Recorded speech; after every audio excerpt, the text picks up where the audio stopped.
Hi everyone, and welcome to part 2 of the Physical Activity vodcast series. I'm delighted to be joined by Emalee Caton, lead PANCo Tutor at NDNA. She has a wealth of experience in early years and currently leads the NDNA's PANCo course for early years professionals. Thank you so much for being here with us today, Emalee. Thank you for having me. Pleasure. So to open up then, can you just provide some insight and some thoughts on how does physical activity help with the overall well-being within early childhood?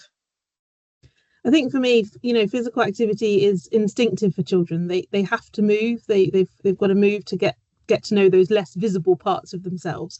So, rolling, spinning, all those kind of movements to help eventually calibrate balance and the inner ear control and, to give them as they grow and develop.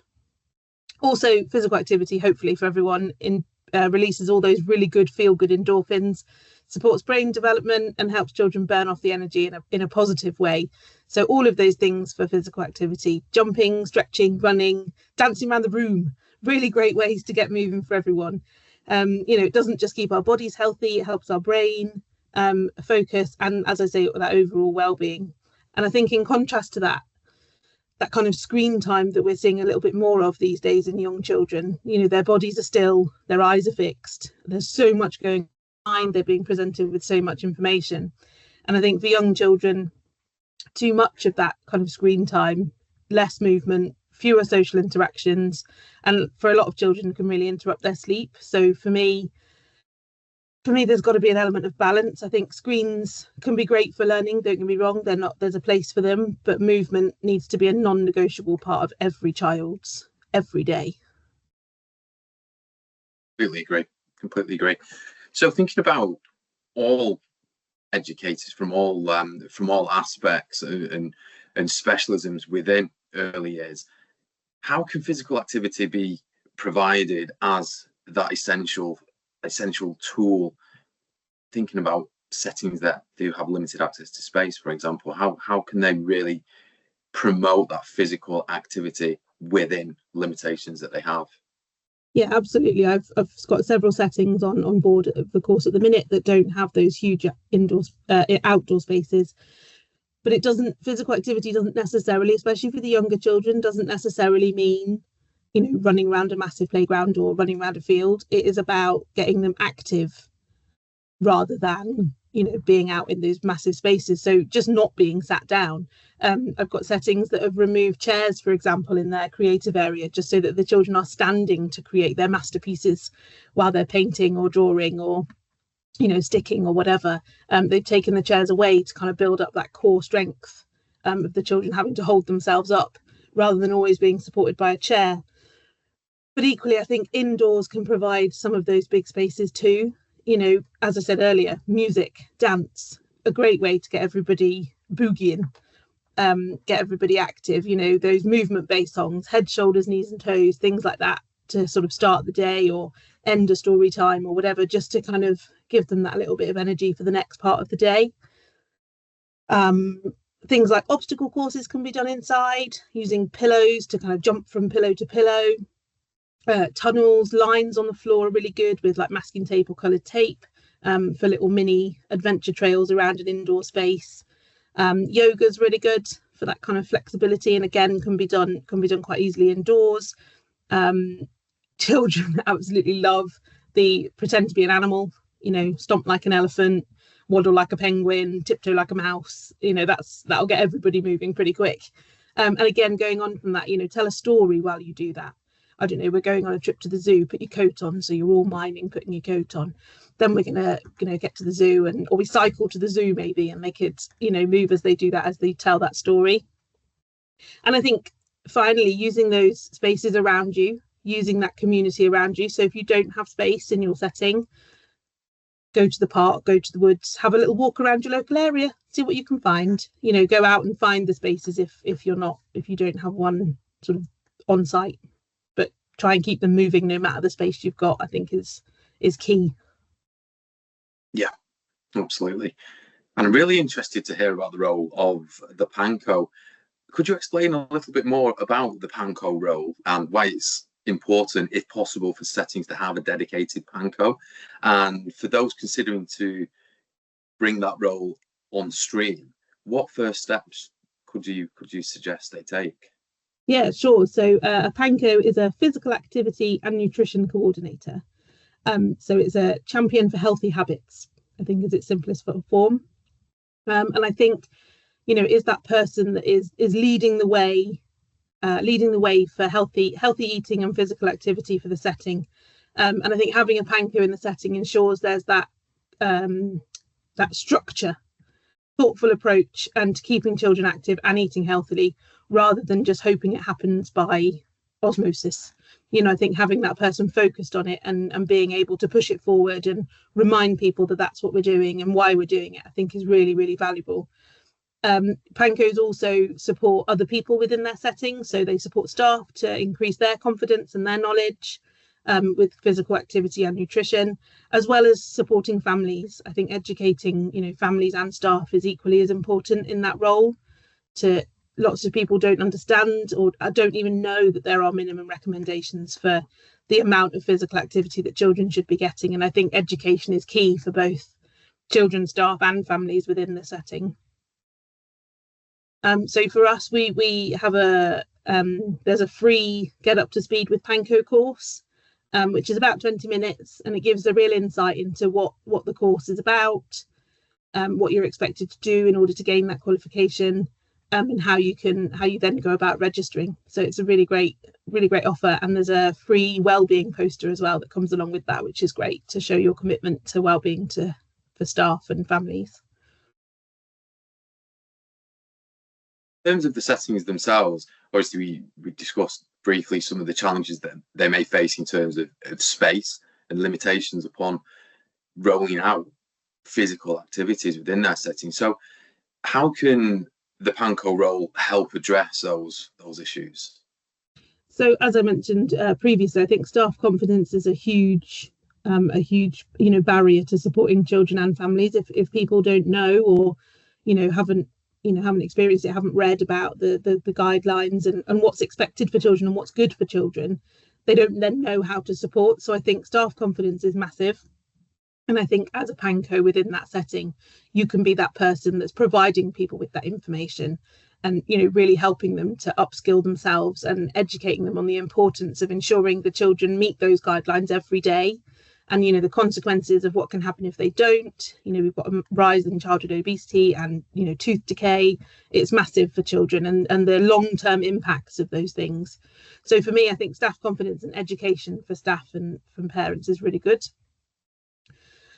Nurseries are hugely busy places, as I'm sure everybody is well aware. I think a lack of time is a real challenge. Staff are trying to do so many things at, all the same time. And I think sometimes wellbeing initiatives can sometimes slip a little bit, down the list. So I think, again, having that person dedicated to improving the health and wellbeing of the children in the setting is a really good incentive to kind of make sure it's at the top of the list. We spoke about limited space. And again, it doesn't have to be massive space. It doesn't have to be really expensive equipment. Just not children sitting, I think, is key. If my takeaway is if they're not sitting, they're moving, and that's the key, is to get them moving. And again, trying to reach those parents. Sometimes parents can be quite hard to reach and engage them in what's happening. And again, I think part of that comes down to education. So the role of the PANCo, again, to educate those parents and try and get them to see the importance of a good diet, but also plenty of exercise, plenty of movement within the child's day. And I think, the PANCo can be that person, that go-to person. Oh, I need information on, I'll go and see, the PANCo, because they'll know, or at least be able to point me in the right direction of further help if I need it. So I think, having that dedicated person is the key. Wonderful. And your organisation obviously comes into contact with many settings on a daily basis, all differing in their size, their makeup, and many other ways. Are you able to share any success stories of how you've seen approaches improve in terms of their approach to physical activity and nutrition through a PANCo initiative? Yeah, so this is my favourite. I absolutely adore you know, when people submit their portfolios and their evidence about what they've done as a result of the e-learning and then going on to, you know, take the qualification. I love their success stories and what they've done. So I've chosen 3. I could have chosen oodles and oodles because they are lovely. But one nursery decided that actually they were going to start their day with a wake and shake. So everybody now, from the manager all the way, you know, all the way down to the children, everybody in that nursery joins together for wake and shake every day, 5 minutes for movement, dancing, fun to a song chosen by the children. The children vote on the song the day before, and that's played for that 5-minute song in the morning. And I think the overarching message that came out from that person's portfolio was, what a great way to start the day. Everyone leaves the room smiling, ready to go and start whatever it is they're doing for the rest of the day. The babies join in, you know, they're in the room while it's happening. Everybody in that nursery joins in, which is just, you know, a wonderful way to start a great day at nursery. Slightly differently, another one had not a massive outdoor space, but from embarking on the PANCo qualification, decided that she wanted her children to have experience of planting and growing and harvesting and then eventually eating food. So in not a very big space, she set up a fantastic growing area, which originally she was going to fence off because she thought, I don't know if the children will sort of, you know, be able to look after it because they'll all be running and biking and whatever. Actually, she doesn't need to fence it off. The children absolutely adore it. They look after it. They treat it, you know, they treat it with so much respect, and they wouldn't dream of, you know, hurting it in any way. They take their role of watering the plants very seriously. They've talked about what the plants need to grow and to thrive. And as I say, the children take it very seriously if it's their watering day. They're so excited to know when they're going to be ready to eat. So much so that I think the first round of strawberries disappeared very quickly. So they had to grow some more to really try and, you know, teach the children about, we just need to wait till they're a bit redder. And that, you know, the children were so proud to show off their work. And there's so many conversations now in that setting about, you know, healthy eating and why we need healthy foods and you know, all that kind of really positive talk. And my final one was really encouraging active travel to and from nursery or to and from a setting. They encourage parents to walk, bike, or scoot to nursery for the children.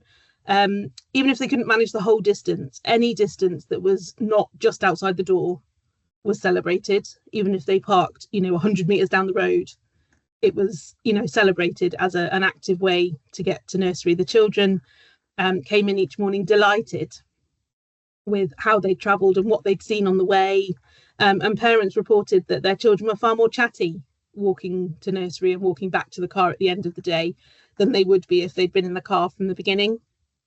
So not only great for physical development, but language development too, which is always a plus as well, given those, given the screen time we live in currently. So yeah, some really, really positive things. And again, they're not massive things. And I think little things create long lasting impact. And I think you don't have to change the world all at once. Little things can have a real impact on children and their daily life. Brilliant. Thank you for sharing those inspiring examples, and the beauty of those 3 examples that you provided. They're things that can be applied in pretty much every setting as well, irrespective of what limitations they may have. So really do appreciate you sharing those. It's wonderful to hear. And as we close this episode, I want to extend my gratitude to Emalee for sharing those expertise once again, and also those practical insights and references to the PANCo initiatives. Really quite informative. Thank you. And to finish off, as we know, physical activity is so important, not only for the healthy physical development, but for many other aspects. And we know that it supports cognitive and emotional development as well. And it lays the foundation for lifelong health and well-being. So really important that we've held this discussion today. And thank you all for watching. And if you found this discussion helpful and useful, please do share it amongst your network of colleagues. That'll be greatly appreciated. And we look forward to seeing you again for the next episode very soon. Thank you.